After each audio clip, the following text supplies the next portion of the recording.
शब्बीर ने कोयटा में एक ऐसे शादीशुदा जोड़े को देखा है जो शादी के 6 बरस के बाद भी एक दूसरे के लिए अजनबी थे। सर्द महरी बढ़ती चली गई और फिर एक दिन एक ऐसा वाकया पेश आया जिसका तस्वुर भी नहीं किया जा सकता।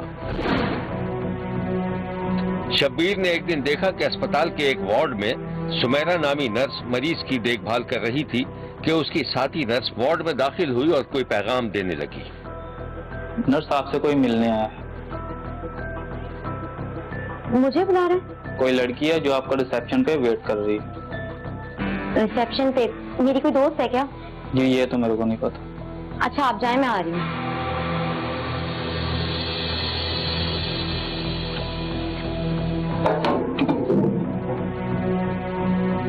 सुमेरा मरीज को निपटाने के बाद रिसेप्शन पर पहुंची तो उसकी एक बेतकल्लुफ दोस्त उठ खड़ी हुई। कहाँ रह गई ये समझते वाला तो है। अरे तुम यहाँ खैरियत? ये बताओ छुट्टी कब होगी तुम्हारी? बस आधा घंटा लगेगा। क्या हुआ? तो फिर कैंटीन चल के बैठते हैं।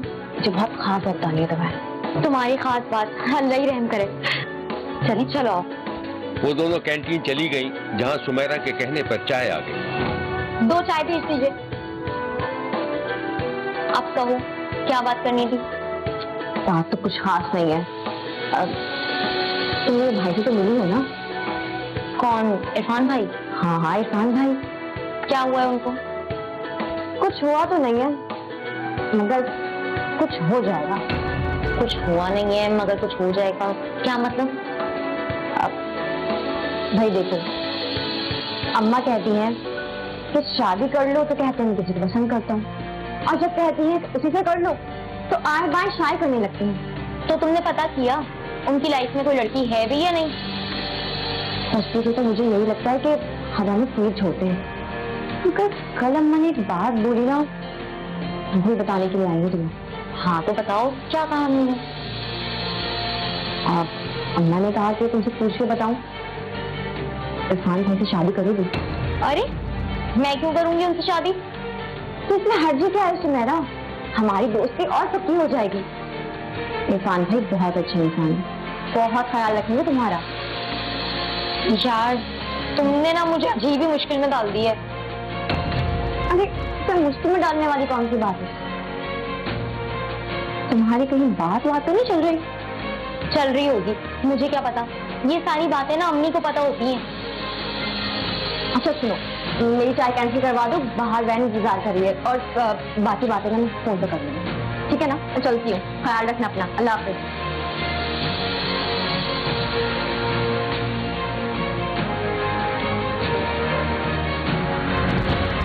सुमेरा की दोस्त चली गई तो सुमेरा किसी गहरी सोच में डूब गई। उसे याद आया कि एक दिन जब वो अपनी दोस्त के घर गई हुई थी और वापसी में रात हो गई थी तो दोस्त के भाई इरफान ने उसे घर छोड़ा था। कल तुम्हारी जॉब की क्या टाइमिंग है? यार टाइमिंग मेरी वही आफ्टरनून की। अरे देखो टाइम से याद आया यार, मुझे बहुत देर हो रही है, घर जाना है। अच्छा तो तुम यहाँ पर बैठो, मैं भाई से कहती हूँ छोड़कर आ जाइए। भाई भाई बोलो।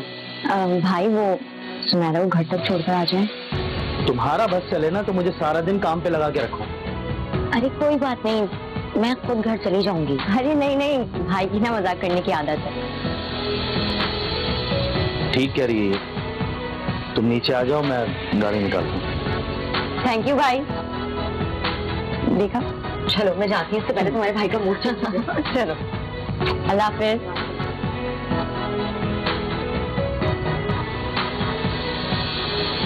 फिर सुमेरा उस रात काफी देर तक इरफान के बारे में सोचती रही थी। इरफान के अदब आदाब और घर छोड़ने तक के मनाजिर उसे अच्छे लग रहे थे। सबीरा की शादी अपने दोस्त के भाई इरफान से 4 बरस पहले हो गई थी। इनकी 2 छोटी छोटी बेटियां थी, लेकिन शादी के शुरू से ही समीरा का शौहर अपनी बीवी को किसी और लड़की की कहानी सुनाता था जिसे समीरा मजाक समझती थी। शब्बीर ने देखा कि इरफान और उसकी बीवी सुमेरा किसी बात पर आपस में उलझ रहे थे। ये घर की हालत देखी है तुमने, कितना गंदा हो रहा है। एक नंबर की फूहड़ हो रहा था तुम। तो जाओ जाके कोई और तलाश कर लेते ना। मैंने घर की सफाई की बात करी है और ये दूसरी औरत की बात कहाँ से बीच में आ गई? जब तुम्हें अपनी बीवी में इतनी खामियां नजर आएंगी तो मैं यही कहूंगी ना कि जाके दूसरी औरत से कर लो शादी। छोटू ने बिला वजह तुम्हें मेरे मत्थे मार दिया। सही कहते हैं लोग, ये जबरदस्ती की शादी ना करनी नहीं चाहिए। तो छोड़ दो ना मुझे। अब क्या फायदा, अब कौन सा मुझसे शादी कर लेगी वो? बखौल तुम्हारे कि तुम्हारी वो महबूबा अभी तक कुंवारी बैठी हुई है, तो जाओ जाके उसी से शादी कर लो ना।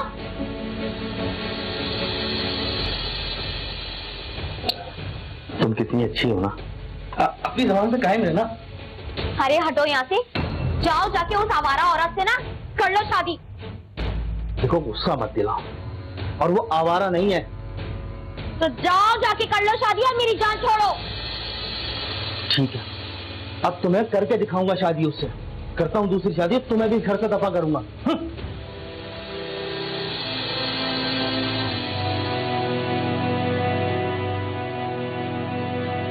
अब समीरा को यकीन हो गया था कि वाकई उसका शौहर 4-5 बरस से किसी और औरत में दिलचस्पी ले रहा था। अब समीरा ने बाकायदा अपने शौहर की निगरानी शुरू कर दी।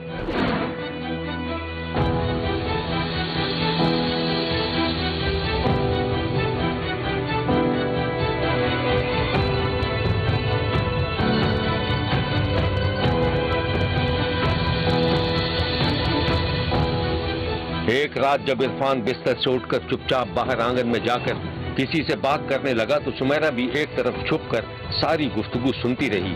इरफान किसी औरत से वीडियो कॉल पर बात कर रहा था।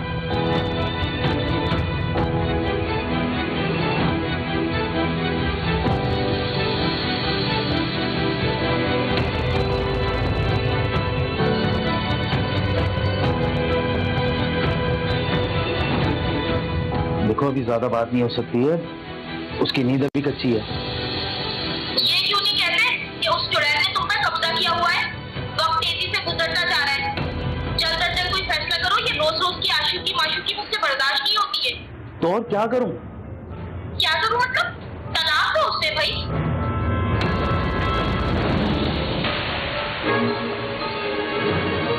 इस कहानी की मजीद तफसीलात हम आपको दिखाएंगे, लेकिन एक ब्रेक के बाद। कहीं जाइएगा मत, क्योंकि कोई देखे ना देखे, शब्बीर तो देखेगा।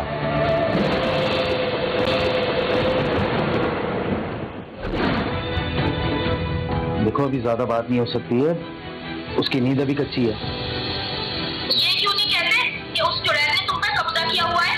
वक्त तेजी से गुजरता जा रहा है, जल्द अज जल्द कोई फैसला करो। ये रोज रोज की आशिकी माशूकी मुझसे बर्दाश्त नहीं होती है। तो और क्या करूं? क्या करूं मतलब? तलाक दो उससे भाई। देखो मेरी 2 बेटियां हैं, मुझे उनका बहुत ख्याल है। उसको बोलो अपने दोनों बच्चियों को ले और दफा हो जाए।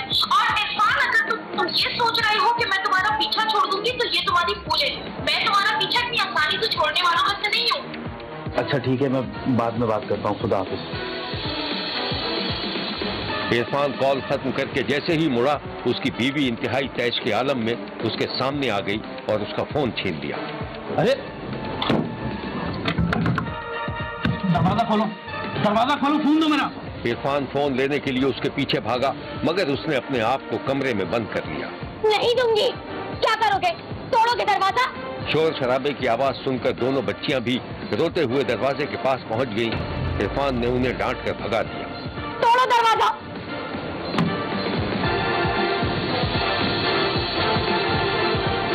जाओ यहाँ से, लेके जाओ इसे।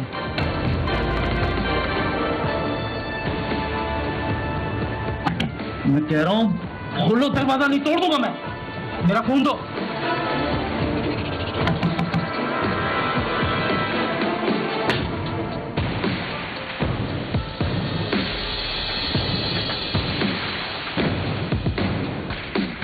थोड़ी देर खामोशी रही, फिर दरवाजा खुला और इरफान की बीवी ने खामोशी से फोन वापस कर दिया।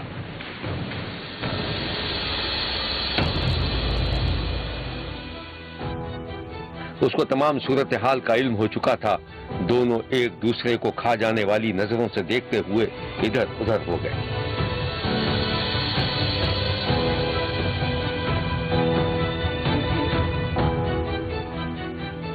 इरफान की मुबैना बेवफाई का पोल खोल चुका था। समीरा को उसके एहसास ने मजीद तनहा कर दिया था कि वो अपने शौहर पर जबरदस्ती थोपी हुई औरत थी। उधर उसके शौहर का बस नहीं चल रहा था कि वो किसी तरह अपनी बीवी से छुटकारा हासिल कर ले। एक दिन शब्बीर ने देखा कि इरफान घर में अकेला था और टीवी पर जो खबर चल रही थी वो इंतहाई दुख भरी खबर थी। इरफान ने टीवी की आवाज बढ़ा दी।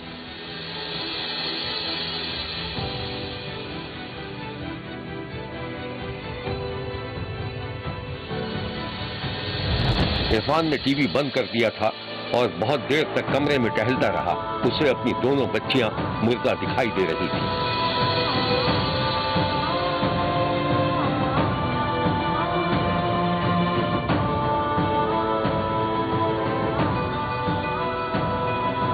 इस वाकये के कुछ दिनों के बाद जब एक दिन समीरा की बहन उससे मिलने आई तो दरवाजा अंदर से बंद था।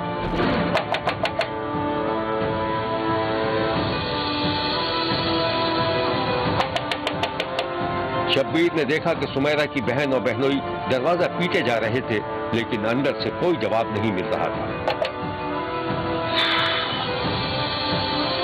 ठहरो, मैं अंदर जाता हूँ, कूद कर देखता हूँ। अल्लाह खैर। बहनोई अंदर कूदा और उसने दरवाजा खोल दिया।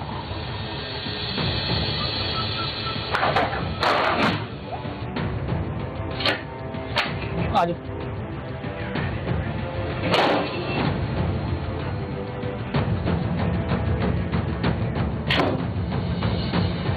सुमेरा, सुमेरा, इरफान भाई, अरे कोई है? कहाँ गए सब? अरे वो देखो। कहाँ?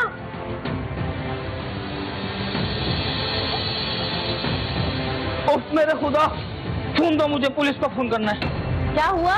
क्या हुआ? अरे फोन तो करने दो मुझे। बताओ तो सही, हुआ क्या? Hello police.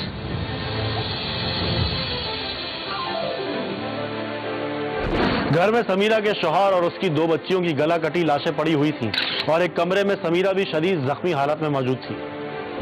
पुलिस ने तफ्तीश की तो पता चला कि सुमैरा के शौहर और दोनों बच्चियों को किसी और ने नहीं बल्कि खुद सुमैरा ने कत्ल किया था और अपनी जान लेने की भी कोशिश की थी। इक़दाम खुदकुशी से पहले सुमैरा ने एक पर्चा भी लिख छोड़ा था जिसमें कत्ल की वजह और एतराफ़ जुर्म भी किया गया था। शब्बीर जब जख्मी सुमैरा को देखने अस्पताल पहुंचा तो उसकी जान बचाने की कोशिश की जा रही थी। ये है सुमैरा की गुफ्तगू। तो बच्चों को आपने मारा, खावन को भी आपने मारा, किस चीज से मारा? चूड़े से मारे। चूड़ा कहाँ पे? टेबल भी रखा है। टेबल पे पड़ा हुआ। क्यों मारा है उनको? कहता था ऐसा शादी तो करनी, पर मेरे अंदर से मेरी मोहब्बत कभी खत्म नहीं। मैंने तुझे अपनी बीवी कभी नहीं समझा और बच्चियों को भी कभी नहीं अपनी समझा। मैं अभी शादी करूंगा और उससे जाके करूंगा और उससे अपने बेटे लूंगा। मुझे बेटियां नहीं बेटे चाहिए थे। तो ये ना मेरी बेटियां हैं ना मैं इनको समझता हूँ और ना ही तुझे बीवी समझता हूँ। मेरी जान नहीं छोड़ोगे तो मैं इनको भी मार दूंगा और तुझे भी मार दूंगा। मैंने कहा जब तूने ही मारना है तो फिर सारे ही मरते हैं। आपको किसने बताया कि उसके नाजायज ताल्लुकात? उसने खुद ही बताया। किसने खुद ही बताया? किसने छोड़ी थी कमरे में? अपने आप को मारने के लिए छोड़ी थी एंड में। अच्छा, मैं भी जिंदा तो नहीं, अपनी बच्चियों को मार के मैंने जिंदा रह के क्या करना। तो शुतैना कितने साल की थी? शुतैना 5 साल। बड़ी है ये? हाँ। और ये छोटी शुमाया? 4 साल। ये बात आपने किसी को बताई थी? कहाँ से धमकी दे रहे? धमकी थोड़ी देता हूँ। यही धमकी है ना? किसको बताती? इसकी बहन को बताया था मैंने, दोनों बहनों को। फौजी को बताया था? फौजिया को भी बताया था, पर कहती नहीं ये तेरा ही रहेगा, कुछ नहीं होगा, दुआ कर बस, कुछ नहीं होगा। लेकिन उसने बताया कि सब कुछ अब तो चिड़िया खेत चुग चुकी है। शब्बीर ने सगी माँ के हाथों अपनी 2 बच्चियों और शौहर के कत्ल पर अफसोस का इजहार किया है और कहा है कि झूठ, मक्कारी और बेवफाई पर मबनी रिश्ते ज्यादा देर तक नहीं चल सकते। शब्बीर को दोनों छोटी मासूम बच्चियों के कत्ल का इंतहाई अफसोस है। शब्बीर सोचता है कि बच्चों और शौहर को कत्ल करने वाली औरत जब तक जिएगी शायद ही नॉर्मल जिंदगी गुजार सके। देखते रहिए, क्योंकि कोई देखे न देखे, शब्बीर तो देखेगा। शब्बीर ने आरिफ वाला में एक ऐसी औरत को देखा है जिसके 5 बच्चे थे, लेकिन वो अपनी जिंदगी से खुश नहीं थी। शब्बीर ने एक दिन देखा कि एक अधेड़ उम्र की औरत, जिसका नाम मसरत बीबी बताया जाता है, दरवाजे पर खड़ी थी और किसी को आवाज दे रही थी। उसकी आवाज पर पड़ोस के घर से निकलने वाले एक नौजवान ने मुड़कर देखा। अच्छा, बात सुन इधर आना। मुझे बुलाया? हाँ हाँ, तुम्हें बुला रही हूँ। जी कहिए। काम है, जब भी बुलाया मैंने तुम्हें। हाँ बोले। अच्छा ये बताओ, तुम रात को किससे फोन पे बातें करते हो? तो सारी आवाजें आती है मेरे घर। मैं? और रात को फोन पर? अरे नहीं, मैं तो रात को जल्दी सो गया था। अच्छा, अभी तुम मार्केट जा रहे हो? हाँ, जी मार्केट जा रहा हूँ। मेरा एक काम कर दोगे? बोले। मुझे ना एक परफ्यूम मंगाना है, ला दोगे? हाँ ला दूंगा। कौन सा परफ्यूम है? कोई सा भी ले आओ, जो तुम्हें पसंद हो वो ले आओ। असल में मुझे ना किसी को सालगिरह पे गिफ्ट देना है। बच्चों के अब्बू से मैंने कहा था, मगर उनके पास ना टाइम ही नहीं है मेरे लिए। हाँ ठीक है, ला दूंगा मैं। सुनो जी।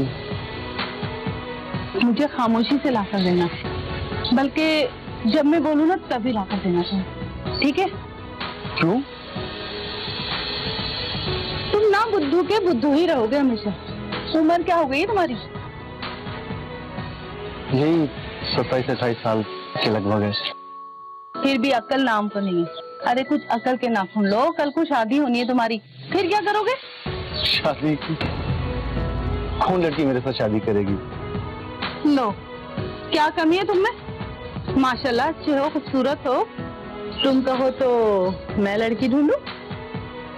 हाँ मैं चलता हूँ।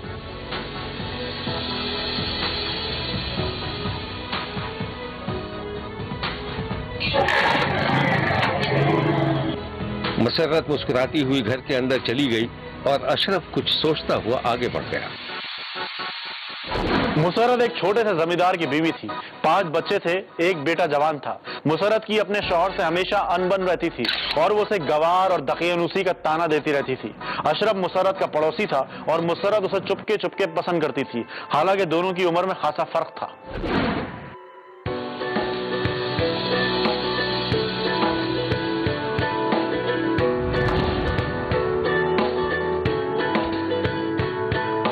शब्बीर ने देखा कि मसरत रात के वक्त घर का कमरा बंद करके परफ्यूम की छोटी सी बोतल पैक कर रही थी।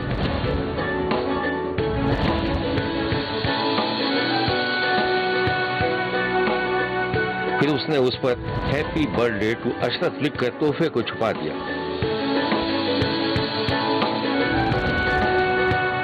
वो अपने कमरे से बाहर निकली तो घर में सब सो रहे थे। मसरत ने एक महफूज जगह देखकर अशरफ को हैप्पी बर्थडे का मैसेज किया तो अशरफ चौंक उठा।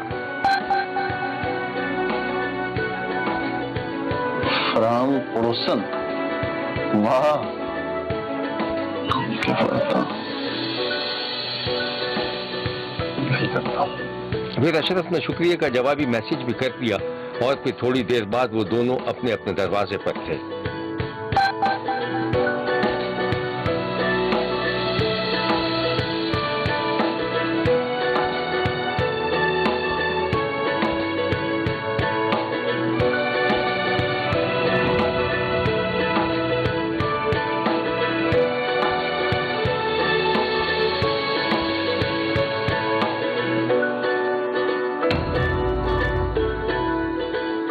मसरत ने हाथ बढ़ाकर तोहफा अशरफ के हवाले किया और जल्दी से दरवाजा बंद करके अंदर चली गई।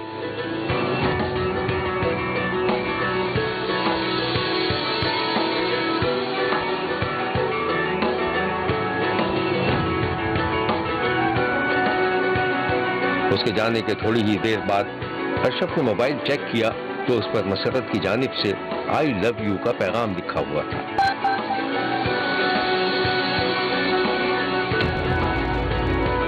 My God, I love you. Ashraf ने फिर शुक्रिया का मैसेज किया तो मसरत ने उसे फोन कर दिया।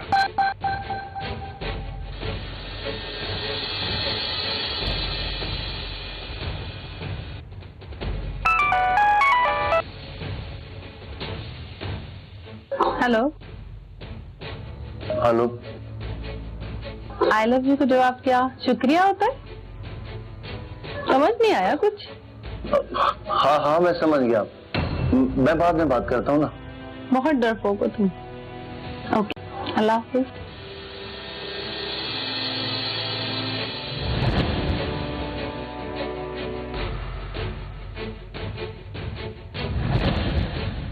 वाकई मसरत ने फोन बंद कर दिया और उधर अशरफ इंतहाई हैरानी और परेशानी के आलम में टहलने लगा।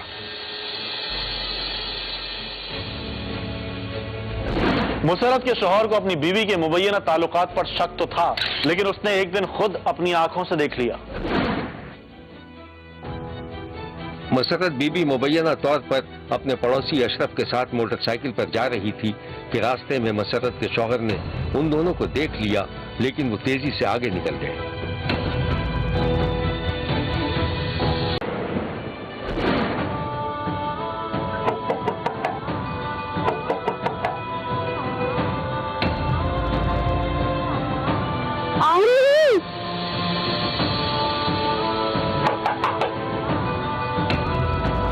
मसरत ने दरवाजा खोला तो उसका शौहर सामने खड़ा था, जो अपनी बीवी को हैरानी से देख रहा था।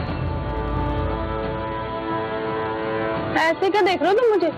हाँ नहीं कुछ नहीं, बस वैसे ही मुझे लगा कि मैंने तुम्हें किसी के साथ बाइक पे जाते हुए देखा, मगर तुम तो घर में हो। इस उम्र में ना इंसान का दिमाग चल जाता है, कोई बात नहीं। अच्छा, मेरा दिमाग चल गया है, और खुद जो इस उम्र में बुड्ढी घोड़ी लाल लगाम बन के घूमती हो, वो तुमसे ज्यादा जवान हूं मैं, समझे तुम? वह मैं तुम्हारा। मेरा मुंह ना खुलवाओ, समझे? दिमाग खराब।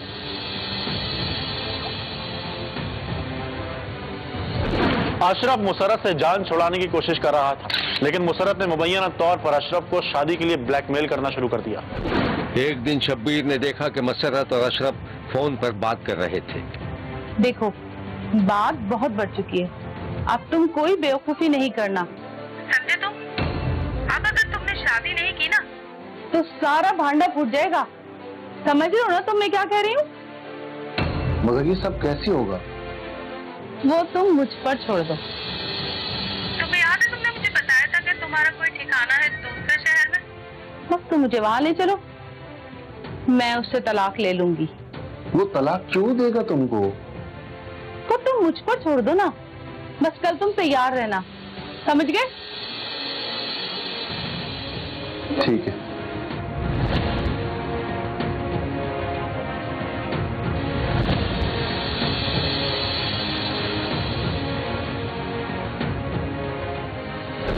और फिर एक दिन मुसरत अपने पड़ोसी 28 साल अशरफ के साथ भाग गई और फिर अपने शौहर को फोन करके तलाक का मुतालबा कर दिया। मैं बात कर रही हूँ मुसरत। अब क्यों फोन किया है? नाक तो कटवा दी तूने पूरे घर की। कहाँ है तू? तमीज से बात करो, मेरे पास ज्यादा वक्त नहीं है। शराफत से मुझे तलाक दे दो, वरना मैं कोर्ट से खुला ले लूंगी। मगर क्यों तलाक दो?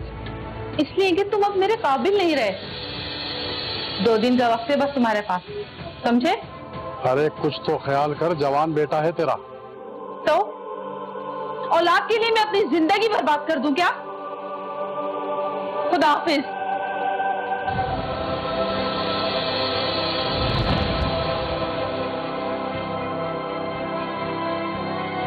मुसरत के मुतालबे पर उसके शौहर ने अपनी बीवी को तलाक दे दी, जिसके बाद मुसरत ने अशरफ से शादी कर ली।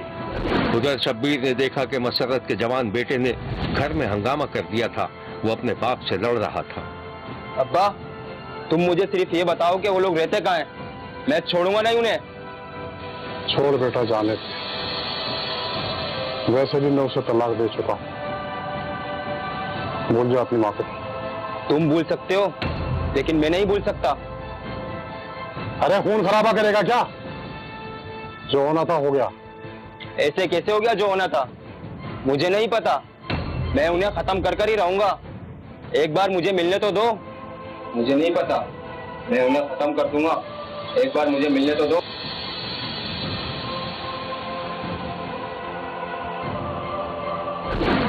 उधर अशरफ ने चिश्तिया में एक वेल्डिंग की दुकान खोल ली थी। 4 बरस खामोशी से गुजर गए। अशरफ के ख्याल में मामला रफा दफा हो चुका था। 4 साल बाद वो अपनी बहन भाइयों से मिलने के लिए गांव गया तो मुसरत के बेटे, भाई और शौहर ने उसको देख लिया था। मुसरत के बेटे मसूद ने मुबैना तौर पर इश्तियाल में आकर अपने सौतेले बाप पर फायरिंग कर दी और फरार हो गया। लेकिन बाद में पुलिस ने तमाम मुल्जमान को अशरफ के कत्ल के इल्जाम में गिरफ्तार कर लिया था। ये है वो मनाजिर जब मकतूल का अस्पताल में पोस्टमार्टम हो रहा था और उधर मकतूल के घर पर लोग अफसोस के लिए आए हुए थे। मकतूल के रिश्तेदार सदमे की कैफियत से गुजर रहे थे। चिश्तिया शरीफ में रहंदा सी, उथे बीवी सी ते इहदा जिहड़ा मतरिया पुत्र सी अशरफ दा, पहले साईं दे जो माई दा, ओनू बरादरी ने आखते इन्हू खून फैर मरवा दिता गया है ਤੇ ਸਾਡਾ ਇਨਸਾਫ ਸਾਨੂੰ ਮਿਲਣਾ ਚਾਹੀਦਾ ਹੈ। ਭਰਾ ਮੇਰੇ ਨੇ ਪਸੰਦ ਦੀ ਸ਼ਾਦੀ ਕੀਤੀ ਸੀ ਜੀ, ਉਹਦੇ ਪੁੱਤਰਾਂ ਰਲ ਕੇ ਨਾ ਮੇਰੇ ਭਰਾ ਨੂੰ ਕਤਲ ਕਰ ਚੁੱਕਾ ਹੈ। ਮੈਨੂੰ ਮਿਲਣਾ ਆਇਆ ਸੀ ਜੀ ਉਹ, ਤੇ ਸਾਨੂੰ ਇਨਸਾਫ ਚਾਹੀਦਾ ਜੀ। ਤੇ ਅੱਜ ਤੋਂ 4 ਸਾਲ ਪਹਿਲਾਂ ਜੀ ਪਹਿਲੇ ਸ਼ਾਦੀ ਪਸੰਦ ਕੀਤੀ ਸੀ ਉਹਨੇ ਜੀ, ਤੇ ਘਰ ਆ ਕੇ ਉਹਨਾਂ ਨੇ ਮਾਰਤਾ जी। फिर मैंने मिलना आया ਸੀ जी वो। ये जो अशरफ नाम का लड़का है, इसने आज से कुछ 4 साल पहले अपनी पसंद की लव मैरिज शादी की है। जो इसकी बीवी थी ये पहले भी मैरिड थी, उसके बच्चे थे। उसके जो फैमिली मेंबर थे, उसके मामू थे, उसका हस्बैंड था, उन्होंने इसको एक प्री प्लान के तहत इसका मर्डर कर दिया है। ठीक है, मेरी ये रिक्वेस्ट है वज़ीर आज़म से और वज़ीर आला से कि इनके साथ सख्त ज़्यादती हुई है, लिहाजा इनको इंसाफ दिया जाए। ये गरीब लोग हैं, इनके पास तो कुछ भी नहीं है। इस खूनी वाक़े के बारे में पुलिस ने शब्बीर को जो कुछ बताया था वो ये है। कंप्लेनेंट आसिफ ने पुलिस को आके बताया था कि मेरा भाई अशरफ नामी था और उसको कत्ल कर दिया है उसके सौतेले बेटे ने। ये एक्चुअली इशू ये था कि मसूदुद्दीन जो कातिल है उसकी सौतेली माँ ने, उसकी सगी माँ ने शादी कर ली थी दूसरी 4 साल पहले इसके साथ। तो इसका दुख था बेटे को कि मेरी माँ ने क्यों दूसरी शादी की है। तो उस दुख की वजह से फिर उसकी फैमिली भी, उसके दोस्त भी उसको टीज करते थे कि तुम्हारी माँ ने शादी कर ली है। तो उसका इंतकाम लेते हुए उसने अपने सौतेले बाप को गोली मार के कत्ल कर दिया। पुलिस ने फौरन ही दरख्वास्त के ऊपर FIR इसमें दर्ज की और कातिल को हमने विदिन अ मंथ गिरफ्तार किया। शब्बीर ने आरिफ आलम में पेश आने वाले इस वाक़े पर अफसोस का इजहार किया है और मुल्जिमान को उनके किए की सजा देने का मुतालबा किया है। देखते रहिए, क्योंकि कोई देखे न देखे, शब्बीर तो देखेगा। शब्बीर का कहना है कि वो देख रहा है और मुसलसल देखता रहेगा। मुल्क भर से मजीद कहानी और उनकी तफसीलात के साथ फिर मुलाकात होगी। देखना ना भूलिएगा, क्योंकि कोई देखे ना देखे, शब्बीर तो देखेगा।